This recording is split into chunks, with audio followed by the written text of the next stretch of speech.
Hello and welcome to a live episode of the Claret and Blue podcast here on Facebook and YouTube. My name is Dan Rowlinson. I'm joined, as always, by James Rushton. James, first of all, how are you this fine Sunday afternoon? I'll tell you what, I'm feeling a lot better now than I was about 55 minutes into the match. We're at second half. I mean, when the second half kicked off, I was still making a cup of tea, letting that brew 5 minutes. So letting that hang over the start of the second half because it was a real beatdown for quite a bit. But man, I'm feeling a lot better now at the full-time whistle than I was in that second half, at the start of that second half. Yeah, I was having a bacon sandwich at half time and I'd heard that the second half had kicked off and I was like, oh, I don't care, whatever, I'm not going to miss anything. So for those that don't know, Aston Villa 3, Southampton 4. I was very much prepared to be coming on here and talking about Aston Villa 0, Southampton 4, or if not more. Terrible first half, slightly improved, or maybe slightly improved harsh, but definitely improved second half, but still not quite enough to get the point in the end, and that's what's disappointing. Yeah, I mean, you're masters of your own demise, aren't you? It's really, really, really tough to kind of come back from a position, especially, it's tough to come back from 2 goals down if you give away 3 goals. And they are complete and utter giveaways in every sense of the word. If you give away those amount of goals, you are going to struggle really badly. And, I think it's credit to Villa that you are you do get into a position where that scoreline isn't as horrific as it was. And I think if you go back to the chances we had through Trezeguet, the chances that McCarthy stopped, we were in a position to kind of get back in even at 4-0 down. But that's taking those positives and those bigger negatives, because those positives completely diluted by those negatives. If you're making those naive mistakes very early on in games to come, you're going to make, Villa are a team that are going to have to work hard anyway. Making that job even harder, it's only going one way. Yeah, in a sense, it's nice that we've been able to score 3 goals in a difficult game where we've not been great, but you've scored 3 goals and come away with nothing. There's an interesting comment here from Alex Byrne on YouTube. He says, I'm actually more angry that we scored 3. It makes it more obvious that the first half mistakes cost us, which, I kind of agree. I don't know whether I'd say angry, but definitely disappointed that. I think if I can just throw the stats up on screen quickly, the second goal for Villa comes in the 93rd minute. Yeah, you know what I mean. If that second goal comes on 75, you've got 15 minutes plus to score another 2, and you might be able to nick the point. It's a little bit too little, too late, isn't it, from Villa? And I mean, you look at those stats. I'm getting distracted, but the fact they've had 4 shots on target and they've all gone in. Pretty much anything Southampton did worked. Every goal was a great goal, particularly the last 3. It's just a shame that whenever pretty much anything Danny Ings and James Ward-Prowse touch turns to gold, but meanwhile Trezeguet gets 3 volleys all from the same position, and they either go straight at the goalkeeper like a damp squib or nothing comes from it. That's annoying. Yeah, I think Alex McCarthy really stepped up for Southampton. And it's a shame that, with how much praise we poured on Emi Martinez, he gets kind of 3 goals on an absolute postage, 4 goals actually on an absolute postage stamp against him. I mean, you say what you want about the 4 goals or the low expected goals chances they had. Maybe in a position James Ward-Prowse is when he places the ball down, it is a low percentage chance. The second he hits it, it's only going in one direction. It's going in the top corner both times, and nobody's stopping it. So I think, and the Yannick Vestergaard one, it's a really good goal. And even though it's not a spectacular free kick from outside the box, it's a really, really good header, and it's taking advantage of a complete mismatch. Well, so let's talk about each goal. Let's break it down. First of all, the first 3. Off the top of my head, definitely the first 3. I'm not sure. I can't even remember what happened for the 4th. I think Danny Ings just cut inside, didn't he, from Maycash and curled it in. But the first 3 all come from Villa errors, don't they? Really, you've got McGinn marking. Was it Vestergaard? Absolute mismatch. I think WM stated as he was coming out of the tunnel about Vestergaard being massive, and then John McGinn, probably our smallest player, is marking him from a corner. That's mental. To pull it in perspective, I think so. This is from FB Ref, and I don't know. They class Jack Grealish as 5'8.5", and I think he might be a bit taller than that. But from FB Ref, Vestergaard's 6'6", which is, Martinez is 6'3", and Tyrone Mings is 6'4", so he's massive. Like, Wikipedia says that John McGinn is 5'10". I wouldn't have said he was 5'10". I'm pretty sure he's shorter than Jack Grealish. Yeah, it still says 5'10" on FB Ref for McGinn, and I was going to say Traore should look taller, but it says Traore is 5'9". So look, you just got to make it difficult, and look, you can't put Martinez on Vestergaard, so you got to do the next best thing. Maybe if you're doing this zonal marking, put John McGinn in that zone, put Tyrone Mings. If Tyrone Mings if McGinn's man marking Vestergaard, that's a mismatch. And how you beat zonal marking or man to man marking is that mismatch, creating that mismatch. The problem is Villa's set up for a corner. Like they had that exact same routine on, I think it was Shay Adams's disallowed goal, where McGinn was marking so McGinn was marking Vestergaard there. They set up for that exact same corner routine on a dead ball situation, which is closer to the box. So they're trying to do the same situation. The ball's coming in faster from a different angle, and it's hitting the target. And you know, if you're setting up for corners and deflecting them, doing a job there, you can't expect that to happen. And I think questions need to be raised, not necessarily about like the coaching, but who is making that decision, because that's an on-pitch decision made by the captain, the defensive leaders, goalkeeper. Someone needs to take responsibility. They need to say, look, McGinn, you can't be marking Vestergaard. That is a miss. That you can see that clear as day mismatch. And even then, Vestergaard shakes him and loses him really easily and has a free header on the ball. So yeah, I think he probably would have got away from a handful of players. I don't want to be too harsh on McGinn for that particular instance, because I don't think there's a few comments coming in already. He didn't have a great game overall. No. I'm not going to hammer him too much for losing a 6'6" giant, because I think most of our players probably would have struggled, and it was a great header. The other goals, I can't remember what free kick was given away for the second one, but you just don't give cheap free kicks away on the edge of the box when you're playing against somebody like Ward-Prowse. He's a free kick specialist. That's obvious for anyone to see. It's silly to do that. The third one, Matty Cash, handling it on the edge of the area. Again, I feel like when you've literally just seen it, Ward-Prowse score a free kick from a very similar area, surely you're better off just letting it go over your head and hope and Walcott miscontrols it and fires from the edge of the box. Surely that's less, talking about expected goals, that's a less chance of an expected goal than giving Ward-Prowse a free shot from 19 yards. Yeah, so just to finish on the Vestergaard one, I think a lot of complaints came out, especially in the WM commentary, about zonal marking. If McGinn's on Vestergaard and following him, that's a mixed marking scheme, because you do have Mings, Konza, Matty Cash, and target marking zones and defending zones. That's not the problem. The problem is when it comes to the man marking segment, you have Douglas Luiz defending one striker, and you have McGinn defending Vestergaard. That needs to be switched up, and you need to deal with that on the spot. They didn't. Thus a goal. So for these fouls, I think it goes back to the conversation. Lots of people bringing out expected goals, saying Villa had better chances.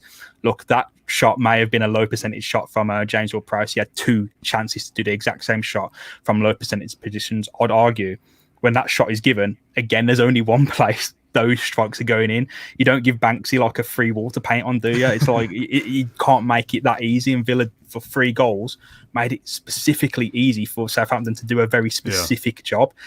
So look, positive fight back, but those 3 goals, outrageous.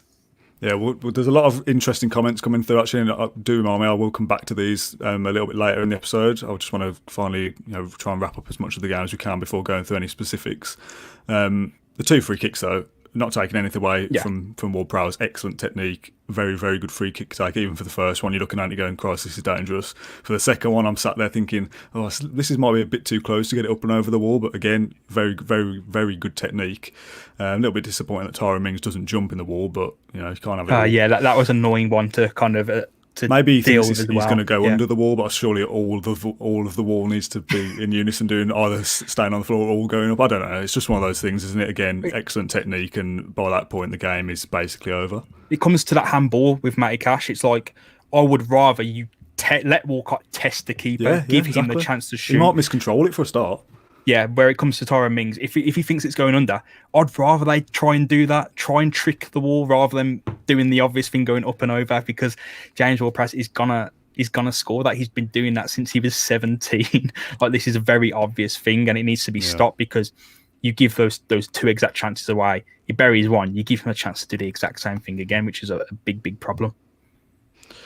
Yeah, it's just an annoying game, isn't it? I think, like somebody said at the start, if that was 4-0, yes, I'd have been angry at 4-0 because it's a poor result. But 4-3 makes me feel like, if we weren't just so bad in that first half, we could probably have got a point today. I said during the second half, those times where you're looking at Southampton thinking, they can be got out here. They're not. Yeah, again, I think Vestergaard made a great block from Trezeguet for one of those chances he had.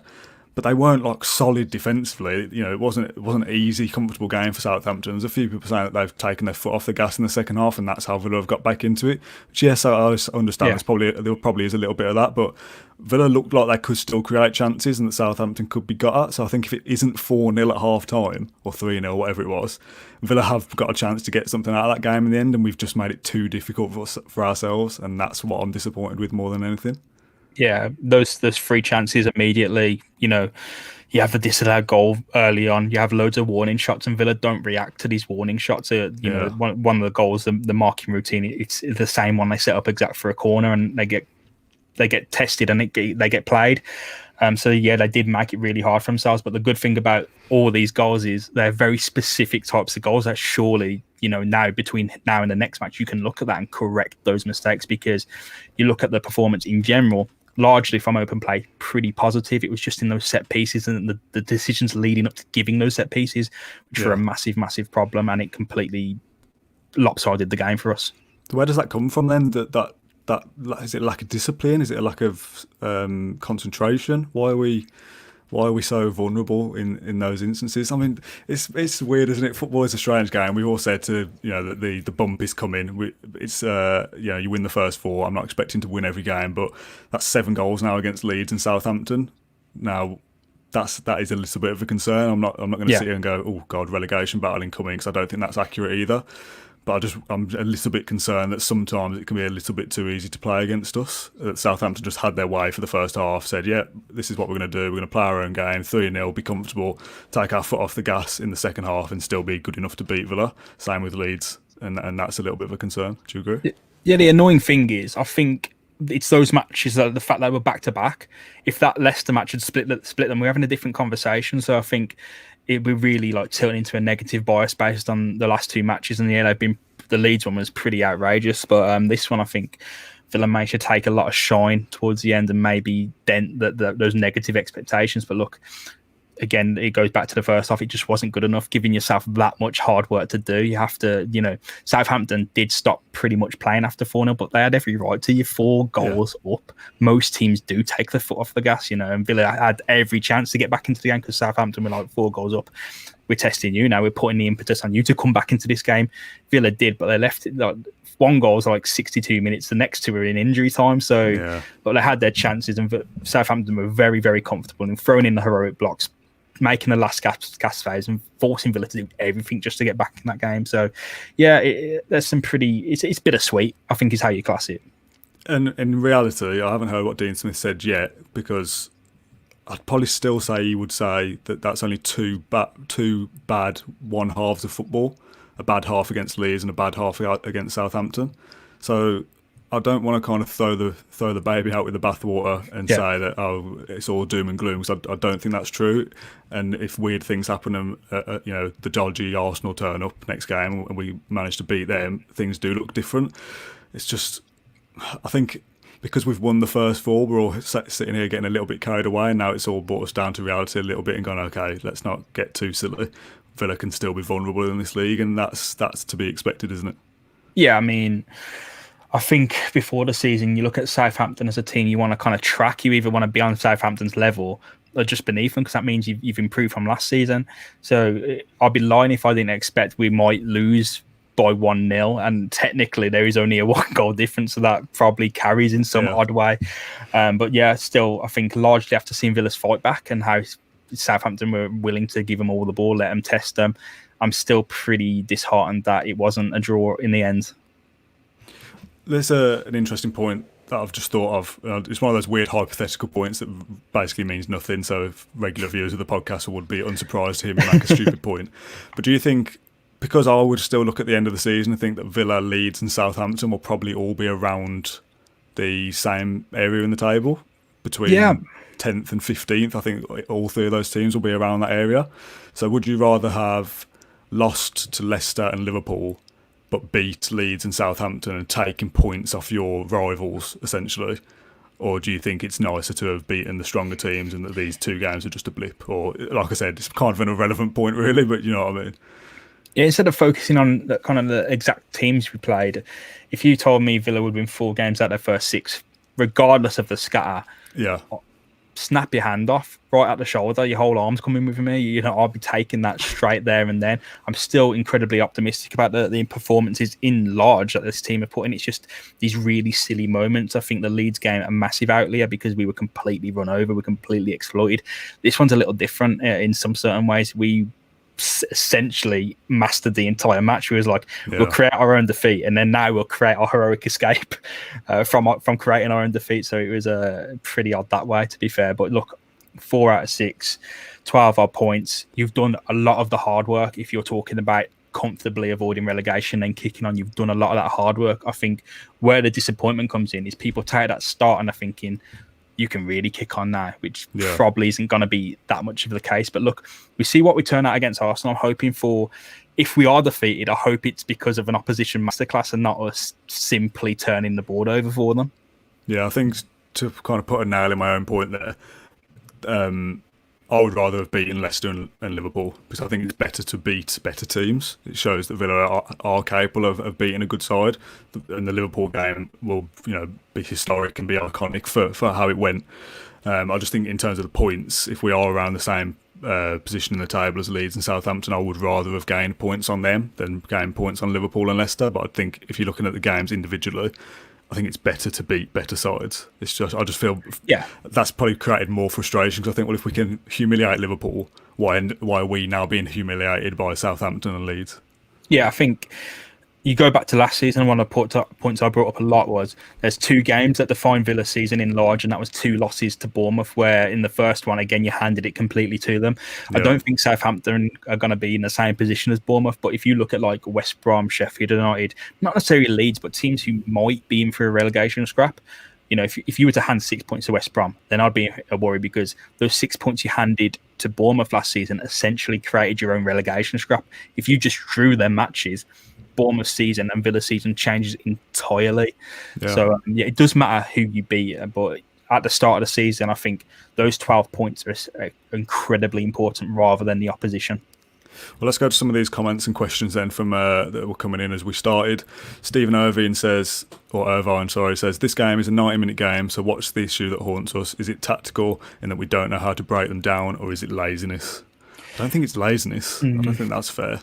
But there is an issue here that sometimes Villa seem like they can turn up and destroy somebody, and other times you think, Christ, Villa are way off it here. That is an issue.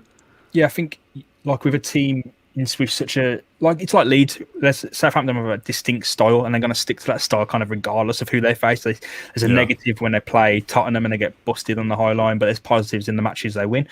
You have to kind of make them think. You have to make them make some kind of decision. You have to test them. If you're making the game too easy, they're not second guessing themselves. They're always committing to the same old decisions and getting results. Whereas Villa, they're getting everything chucked at them. They're getting set pieces taken quickly. They're getting short corner routines. They're getting Danny Ings suddenly popping up on the side of Matty Cash, and he really doesn't.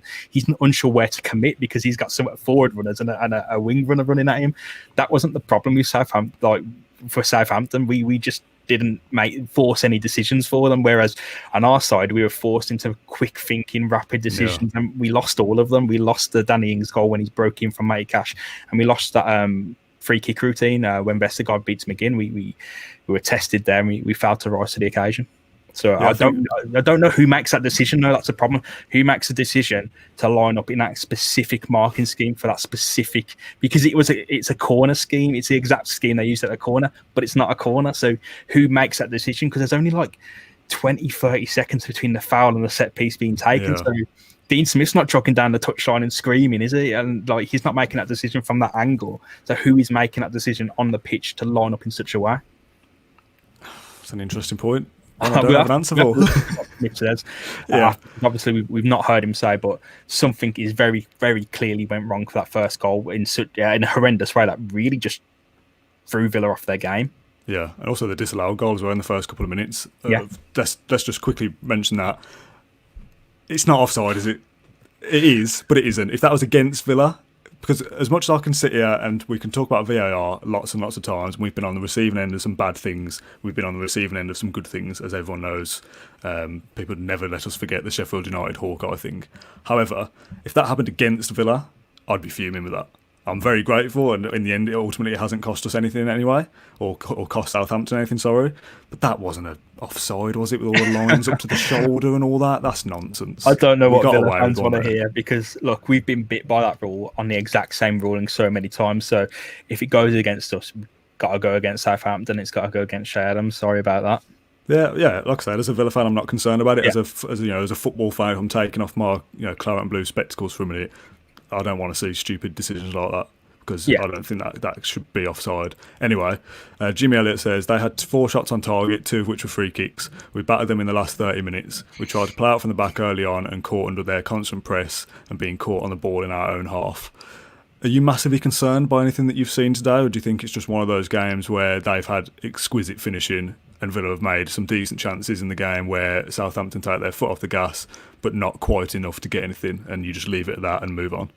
Yeah, I'm concerned about the decision. It all comes back to the decision making because, look, I saw a comment pop up saying the decision for again that set piece routine is made on the training ground, but there was a clear mismatch and no one's taking responsibility for it. Whether it's McGinn shouting for help, whether it's Mings as a defensive leader going right, we're changing this around, whether it's Jack Grealish as the captain or the goalkeeper spotting it out. No, the decision making in set pieces and on field in play really isn't good enough. When Villa are tested, when they're right, you choose either A or B, they're always going for seemingly the wrong option. Whether it's Matty Cash going, right, I can't let this ball go through, so I'm going to handball it and give James Ward-Prowse a free kick from the exact position he scored in. Yeah. It always comes down to the speed and the accuracy of these decisions, and we've seen them go wrong in the last 2 games especially.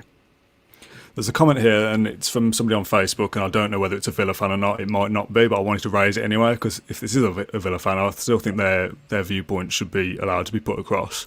From Ben, who says, let's celebrate, we lost 4-3, Smith out. Now, I've stated many, many times on this podcast that I'm a big Dean Smith fan. I wouldn't change him when things were going wrong. I certainly wouldn't change him after winning 4 out of 6. And like I said, I don't know whether that's a Villa fan or not, because as we've seen before, opposition fans do enjoy our content. You'll be surprised to learn. But like I said, if that is a Villa fan, he's got his right to his opinion, but I think that would be a very knee-jerk reaction to look for a change of manager. But there has been a few comments saying things like, I'm not sure Dean Smith is the right man to push us on, but yeah, it's not something I'd agree with, but something I'm willing to put across as for other Villa fans watching who might agree with that. Well, aside from the kind of these matches that do pop up where Villa just completely run over and make these terrible decisions, for the first time in a long time with Dean Smith, regardless of whether you rate him or don't like him or whether you're biased for him or against him, Villa have been on an upward incline in terms of progress. That they have got better every single season. Yeah, that is a flat out truth. This season is still to be finished, but as we can see from the first 6 games, largely the 4 wins, Villa have gotten better. So look, we need to see where this season goes before we make these kind of decisions and we come out here saying Dean Smith out, Dean Smith in. Look, you got to sit on the fence and see where the land lies, and the land's lying firmly on his side right now with the progress we've made, the cup final, playoff wins, surviving in the Premier League, kicking on after lockdown, all these things kind of way, and it's an upward incline for Aston Villa, especially under Dean Smith, and again the ownership, director of football. Villa should be going places, so again it's a question for way down the line. Yeah, it's not it's not the best what's it called, like pool of people here, because I don't know whether people actually are Villa fans watching or whether they're opposition fans. There's not loads of people watching this, so I'd assume that if you are watching this, you probably are a Villa fan, but I don't want to sit here and go, 50% of the comments are saying Dean Smith out and 50% are saying Dean Smith in, because I don't know who's who. Like I said, I would stick with Dean Smith. Obviously, I don't think there's any reason to be making changes after 4 wins from 6, but yeah, like I said, entitled to your own opinion. Let's talk about John McGinn. There's a few comments about him. I'm trying to find one to put up on screen. People saying that he should have been taken off today. Were you surprised not to see Conor Hourihane make an appearance at some stage, or do you think McGinn has just got to play himself back into some kind of form, because he didn't look his usual self again today? Well, it's not really deflecting the question, but I feel like Dean Smith doesn't really rate any of his bench options that much, because we're not using them. We're not experimenting against Leeds when we could have maybe switched out the positions of our midfielders, especially Barkley and McGinn, just to give them a little bit to think about. We weren't. So I think when we've got these tools when we can say, bring Keenan Davis on, play 2 up front, take Ollie Watkins off and bring on a different type of striker, whether we change the midfield around, whether you play in the Canberra, if Louise is tiring, we aren't making these decisions across the board, and that especially goes for McGinn, Barkley. He's very unwilling to change there, it seems. Is that your dog barking in the background? Yeah, I've got to mute my mic, it's so annoying. That's fine. What else are people saying in the comments? There's a few people saying, so we've got Dean Smith in, Dean Smith out is ridiculous. How does Smith out fans function in everyday life? It's absurd. Dean Smith in, people are too reactionary. Yeah, Yeah, I think it's that one of is those. the That is point. football, isn't it? It's like Wenger, right? It's like when people think of these decisions, it's like you must stick yourself in a camp. Like I'm never gonna do that. I don't think you should. You should just kind of see where the land lies again, and as things progress. I mean, you just got to stay with the flow, because then it becomes a meme and it doesn't go away, and people keep Yeah. coming out with it, and it feels like you have to make this statement. Oh, now I'm Dean Smith out. Now I'm Dean Smith in. Nah, we're a fluid flux football club, and we are on an upward incline. Whether that's a manager committing to that or the ownership structure, things are fairly going positive for Villa right now. So that conversation, I mean, you can still be critical. You have to say Oh, of the course, set piece 100%. routines, the marking, the mixed marking scheme doesn't. It seems to be really imbalanced. Villa aren't doing well enough there, but look, largely I think they're doing fine. So onwards and upwards. I've just seen a comment that I've lost now, talking about Dean Smith in, but his decision making can sometimes be poor. Here we go. As a Villa fan, I do like Smith, but as a tactician, he's useless 9 times out of 10. And someone else has also asked, I mean, I would say 9 out of 10 is a little bit harsh. And someone also asked about what's our plan B. I think that is maybe the biggest concern. I don't know whether it's a concern of Dean Smith as a football manager. I think it's a concern of Aston Villa's squad still isn't as strong as he would like it to be, because we can't just go and make another 15 signings and improve the quality. I would be a little bit concerned about the fact that we've gone 3-0 down against Southampton, who is a game that we could be getting something out of before kick-off, and we don't make any changes to make a difference. We don't throw Keenan Davis on and try and play two up top. We don't take McGinn off to throw Harahan on there and try and give us something a bit different, because if you bring Harahan on, you're going to have to drop one of the midfield, and they all feel a little bit undroppable because they're not to the same quality of the bench. But because it's not working, you have to make a change, surely. So having no plan B is a bit of a concern. I don't think that's a Dean Smith thing, though. I think that's just that Villa don't have the options that they would like. Yeah, it's where the chips fall, because if you say he's tactically clueless 9 times out of 10, like one of the goals comes from one of Villa's goals comes from exploiting a zonal marking scheme, because they play a short corner. They do get robbed because the short corner isn't played good enough, but they do win it back and then thus able to exploit that short corner routine by playing in Tyrone Mings, and that's how you do it. That's one example of Villa forcing Southampton to make some kind of decision on the fly. Instead of it being on the other foot, how you exploit that short corner routine, the zone of marking is you play a short corner and they're suddenly all thinking, what's coming here then? Is it going there? Is it going in?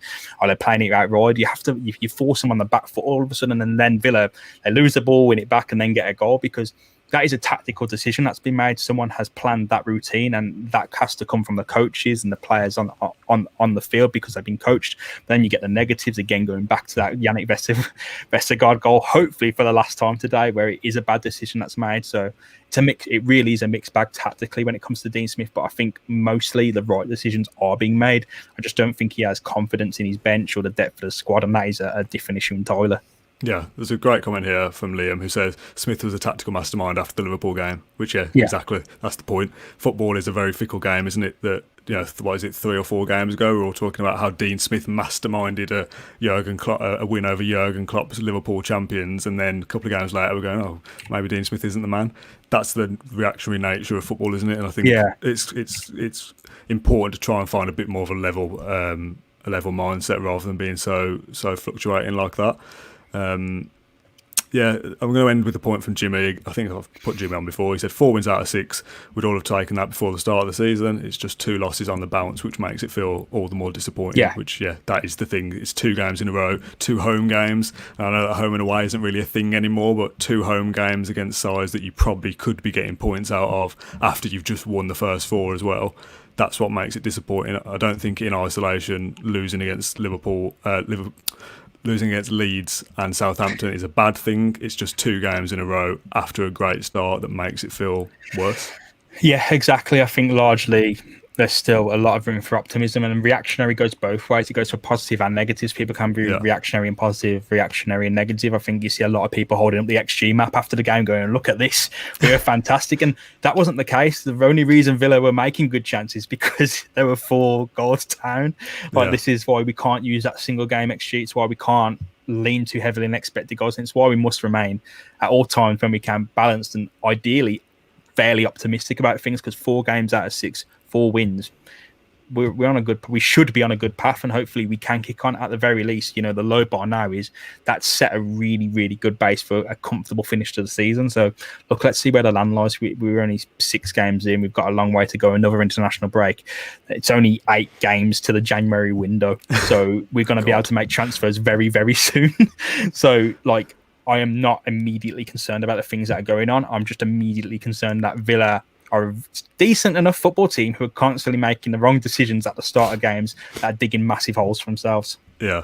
I'll give you, before I end on what I was going to end on, just because there's 4 great comments coming in a row that really like sum up how we're just going round and round in circles. But when I have my driving lessons, my driving instructor always says that when you're at a crossroads and there's an A or B decision, a 50-50 between either going and trying to get into a gap or holding off and being patient, he says it's a 50-50 decision. You've got 2 things you could do, but 100% of the time you always pick the wrong decision every time. I feel that's a bit like Villa, that they can either play the ball and play someone in and score, or hold on to it and lose the ball. It's a 50-50, but Villa seem to get it wrong more often than not. That's frustrating because you think, if we're just a little bit better, if we just made the right decision once more often per game, we wouldn't be losing. But I don't think there's massive cause for concern, to be honest. No, I think I go into another driving thing. It's like, did your instructor tell you that when you make a decision, you commit, don't you? Like when you do something, you commit. You don't second guess yourself and then cause a bigger problem. If I'm going to swerve out in front of a lorry, I'm at least going to floor it and go. Yeah, you've got to make that gap very, very quickly. But if you make those decisions, you have to commit. And I think with Villa defensively, you see them kind of trying to manage the situation all at once. Matty Cash handballing instead of letting Walcott through. Matty Cash kind of figuring should he deal with Adams or Ings? What does he do? Where does he commit? They don't commit to a decision, and rightly or wrongly, there we go. Yeah, so I'm going to go back to these 4 comments that just prove how much we go round and round in circles. Chris says, we're not fickle, we just don't like losing, which is heard that correct. one before. Christos then says, the manner in which we lost was most disappointing. Yeah. Roger Black then says, but let's be honest, Southampton took the foot off the gas, which is also true. And then Paul Davis said, up the Villa still. Which, exactly, we go again, don't we? That's the thing with football. The games come thick and fast. And if we get something against Arsenal, the comment section will be very different. Yeah, I hope we come. Look, the people I feel very sorry for are people who are committing 15 quid to watch these games and turning them off at 55 minutes each day. Again, you're going to have to do that against Arsenal, but I really hope that Villa come out of the blocks firing. Even if they don't, I hope they're making. Even if they're making the wrong decisions, I want them committing there and then to making the wrong decision rather than kind of wondering what's going to happen. So, look, if they come out of the blocks firing against Arsenal, I'll be very, very happy, even if it's a draw, tight loss.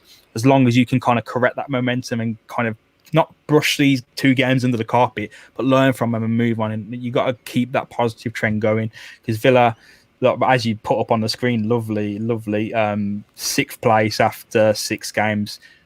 For what we expected at the start of the season, we're probably trending above expectations for now. Yeah, 100%. We're at 2 points a game at the moment, so that would put us on 74 at the end of the season, which probably sees us get into Europe. So we're still on course for a good season, everybody. So I won't get too concerned just yet. But I think we'll call it there for this Sunday afternoon.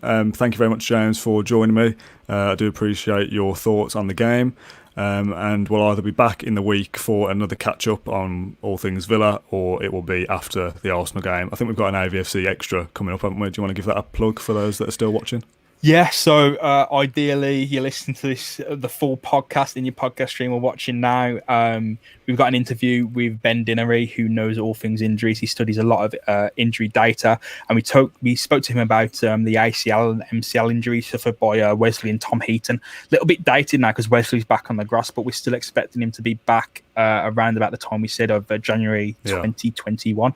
So there's still a lot of relevance there, but we went in and out on kind of the type of injury he suffered, what it does, the rehab process, and what you can expect from him going forward. So it will be a really, really interesting listen, because we sat there and we were just kind of not blown away, but like, there's a lot going on with this injury that probably escapes the public eye, because when you hear ACL injuries, people just hold up Ruud van Nistelrooy, he had a horrible one and then he comes back firing. Not always the case. Yeah, exactly. It is a good listen. So I think that'll be out on Wednesday or possibly Tuesday. And like I said, we'll be back after the Arsenal game, regardless if nothing else pops up. I think it's a good time to get out of here because I cannot get my words out any longer. So thanks everyone for tuning in, and we'll catch you